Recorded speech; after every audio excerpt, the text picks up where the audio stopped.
And Daniel, I hope you can learn from it. But, you know, as I say, the better man won on the night. Telling him to use his jab more. When he was doubling his jab and using his jab, letting his right hand go, he was having some success. That Daniel Dubois never passed 5 rounds if he kept boxing like the same way he boxed last time he fought Usyk. But he did the same. There was no jab, nothing changed.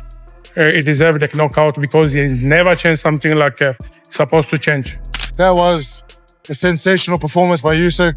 I know the fight started off, went back and forth. Then he broke him down. And once he broke him down, very decisive at the end, and obviously got the brutal knockout, you know? There's a buzz going around that Frank Warren was furious with Daniel Dubois after his loss to Alexander Usyk in the rematch. Word is, Frank may be done promoting him. In a recent interview, Warren admitted the fight shifted heavily in Usyk's favor around the 4th and 5th rounds. He gave full credit to Usyk, calling him a special fighter who could dominate in any era. No, I don't think it's one-sided. At the end it was. But I thought Daniel gave a good account of himself in a couple of the rounds. But, you know, he's an unbelievable fighter, Usyk. Modern day great. And you've got to take your hat to him. In any generation, he'd be a great fighter. And Daniel, I hope you can learn from it. But, you know, as I say, the better man won on the night. Witnessed one of the true modern day legends tonight in action, and he was a superb performance, winning his IBF belt back and retaining his other 3 belts. You know, Alexander Usyk, for me, a heavyweight in any generation, would be an outstanding fighter. And I take my hat off to him in how he coped and how he showed such mental resilience in the other guy's backyard. And, you know, he's something special. He's a special, special fighter. But Warren also showed clear frustration. He said he was shouting from ringside for Dubois to use his jab more during the fight. In the end, he accepted that this just wasn't Dubois' night to rise to the occasion. In the corner. Hey, what were you saying? Telling him to use his jab more. When he was doubling his jab and using his jab, letting his right hand go, he was having some success. But listen, it didn't happen. It wasn't his night. As I say, the better man won on the night. That's how it is. And Daniel's obviously very disappointed. He's in the dressing room at the moment. And if he's going to come back, he's got to learn from it. He's only 27 years of age. I look back at, Frank Bruno, for example. 3 times he fought for the world title, and he got it in the fourth attempt. And Daniel, you know, he's won a world title. So hopefully he will come back and learn from it. But the bottom line is, it's Mr. Usyk's night, and he showed what he was all about. I mean, he is a special boxer. I hope he can. He's got to learn from it. If he don't learn from it, then he won't come again. But it's up to him. You know, it was a tough night for him, a tough night. Backing that up, Martin Backel reminded everyone that he predicted exactly how the fight would go. He said Dubois wouldn't make it past the 5th round, and he was right. According to Backel, Dubois got what was coming because he didn't adapt or come into the ring fully prepared. I said it before the fight. Okay. I said it before the fight, even today, before today, that Daniel Dubois never passed 5 rounds if he kept boxing like the same way he boxed last time he fought Usyk. But he did the same. There was no jab, nothing changed. He deserved the knockout because he never changed something like supposed to change. Warren added that before people call Usyk unbeatable, there's still one test: he hasn't taken Joseph Parker. Frank believes that if Usyk can get past Parker, then there will be no questions left about his dominance. The unbeatable Alexander Usyk. We'll find out. His next fight will be against Joe Parker. The WBO have already called it, haven't they? They already called it before the fight. That will go to... you'll reach a deal, I assume. We'll see what happens. I mean, we've got plenty of time, but unless he retires. Unless he retires, and that's... But looking at him, I can't see him retire. However, Adam Smith had a different take. He said Usyk doesn't need to prove anything else. He's already accomplished more than enough and made a huge impact for his country.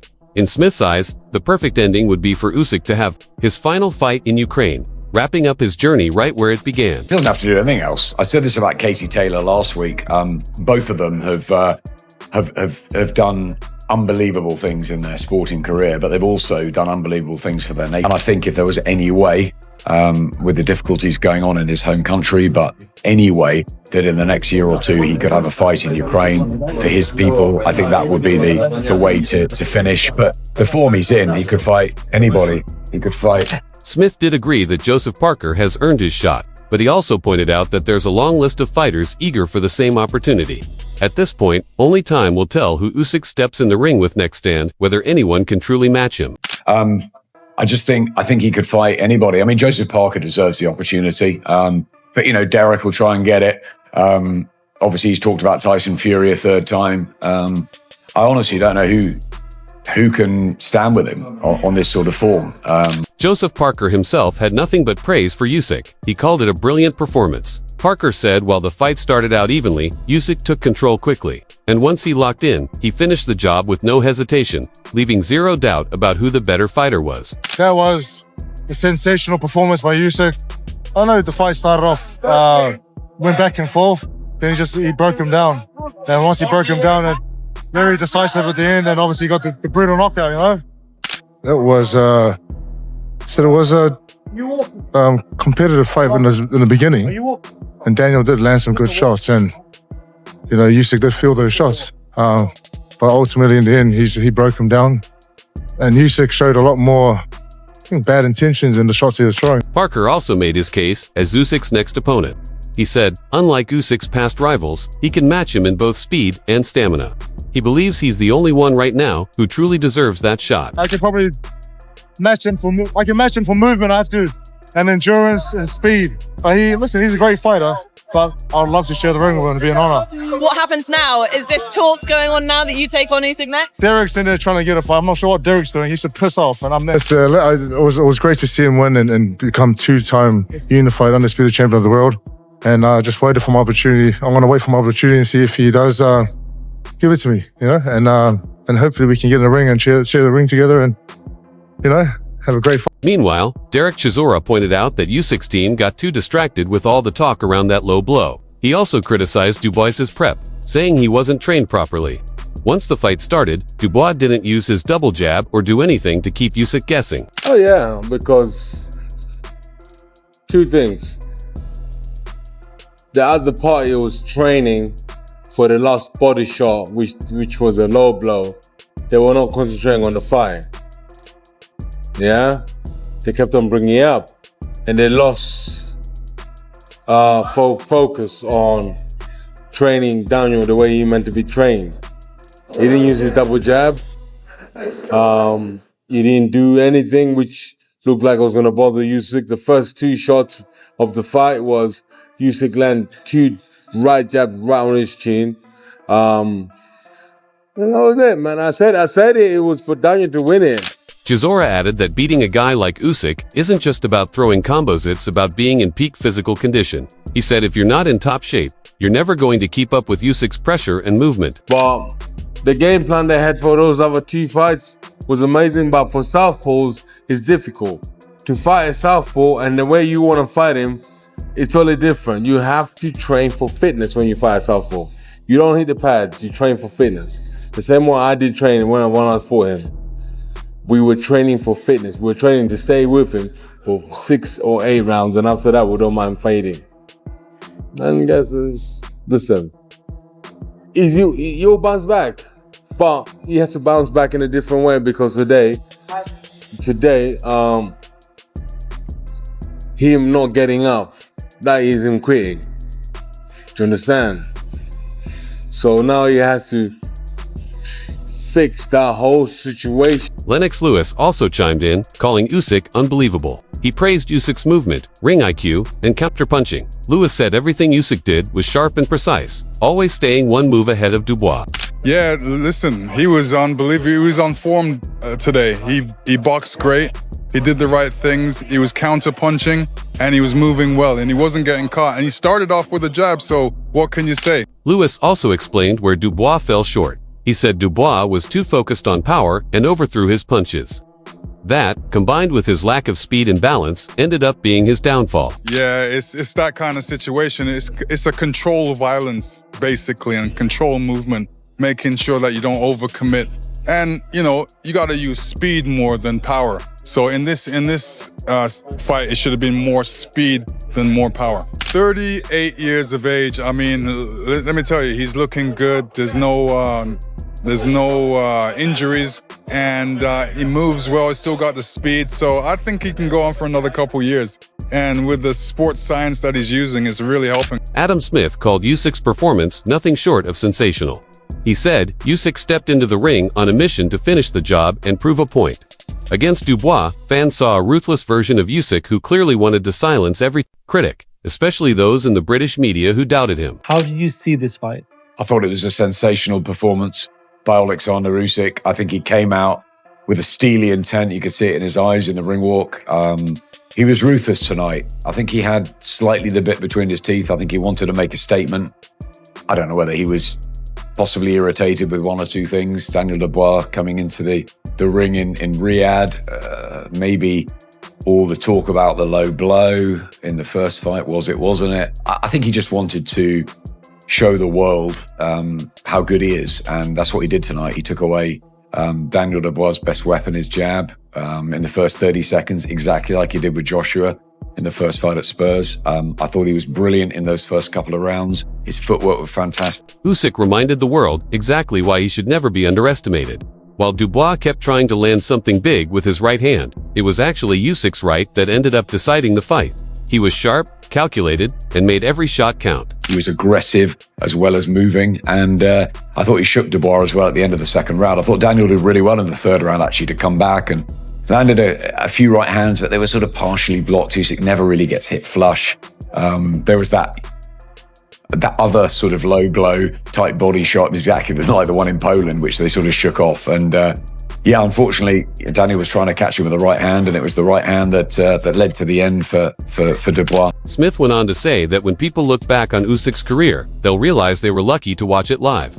He called Usyk one of the all-time greats and said Dubois should be proud to have shared the ring with someone on that level. Every time Usyk fights, he adds another piece to a legendary legacy. In the presence of greatness. And I think that we'll look back at Alexander Usyk's career and just we'll feel very privileged to have been part of it. I think he's one of the greatest fighters that's ever lived. I mean, you can't argue. 3 times undisputed. Certainly in my time of covering the sport, you know, he's up there with Lennox Lewis, Floyd Mayweather, maybe Roy Jones at his peak. But I mean, what this guy's done, an amateur middleweight, going up to win everything as in the unpaid ranks, Olympic gold medal, and then, wow, stunning statements after stunning statements. But Martin Backel raised a question: what's left for Usyk to prove? He's already unified the belts, beaten the best, and stayed undefeated. In Backel's eyes, Usyk is #1 right now. And whether he retires or keeps going, his place in history is already secured. For me, I don't see him what he's going to look for, because he's done everything. He's the best for right now. For this moment now, he's the best. Retire or keep fighting. He done it well, he done amazing. This guy is a machine. So he's the best right now, to be honest. So he's still undefeated. Nobody beat him. So well done to him. David Adelaide also weighed in, calling it another statement win from Usyk. He said it's crazy that some people still doubt him, despite everything he's done. At the same time, he gave credit to Dubois for having the guts to step in and challenge someone as skilled as Usyk, even if the outcome didn't go his way. Good fight. I think Usyk keeps proving himself. He gets doubted a lot. And I think he's proven himself so many times that it's kind of crazy that people doubt him. But you got to give credit to Daniel for getting in there. He tried a thing. And more credit to Usyk for pulling it off time and time again. Daniel was thinking too much. There's times when I can see Daniel being a bit hesitant. He was sitting there thinking. He did let his right hand go and he did throw a lot of shots. But I think sometimes when you overthink it, you give Usyk too much time. And when you give Usyk time, you kind of let him play at his own sort of pace. Usyk established the jab from like the first 30 seconds, which was, you know, look, like it just shows his level, right? Yeah. I think it was a very good performance from Usyk. I think Daniel was sometimes overthinking too much. He tried a thing, he came up short. You just got to go back to the drawing board. He's got good people around him, he's got his pups around him, so I'm sure his dad will get him back in. Adelaide also supported the stoppage, saying it was the right decision. The 5th round knockout made sense, especially with the pace both fighters were pushing. The fight had hit a breaking point, and something had to give. And he wasted no time? He wasted no time. I think in terms of the stoppage, it was definitely the right call. It came in the 5th round. The 5th round. You know what? I'm not surprised because they were fighting at a high work rate. And the pace was high, so yeah, it makes sense. David added that if it were up to him, he'd want Usyk to retire now. but he knows Usyk won't. He said Usyk still feels sharp, still feels strong, and clearly has a few more names he wants to cross off the list before calling it a career. If you ask me, I think it's the perfect time. But he's not going to think that. Obviously, he thinks he's doing well. He still looks good.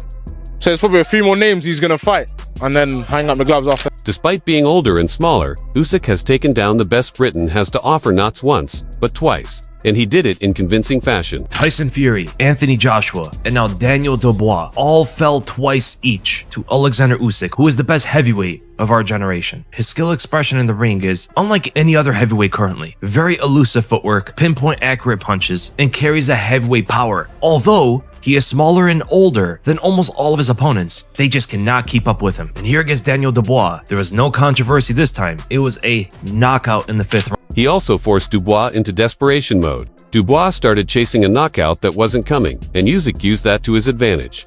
Every time Dubois overcommitted, Usyk made him pay with clean, precise shots. And because of the skills of Usyk, Daniel Dubois was losing composure throughout the fight, increasingly getting more reckless throughout, desperate for the knockout, overextending with his right hand, and those gave the opening to Usyk to land his power punches throughout the fight, as well as knock him out. Daniel Dubois could not keep up with the footwork, and he was reacting way too much to the feints, giving Usyk his openings, as well as how to deal with the jab of Daniel Dubois, which is one of his best techniques, and he started throwing it early in the fight. Steps forward with it, and Usyk blocks the punch. He'll throw it when he's moving forward, as well as a counter when Usyk would try to find his opening with his own jab, but he would be met by the jab of Dubois. And there, at the beginning of the fight, Usyk gradually throughout the fight started to get around that jab, so he'll start throwing feints forward to trigger it out there because of how fast Dubois was firing. Dubois's former trainer, Mark Tibbs, admitted he had hoped for something different. He wanted to see Daniel bring new tools into the rematch and put on a better performance. But he also said Usyk is just on another level smarter, sharper, and far more experienced than the rest. You know, I think I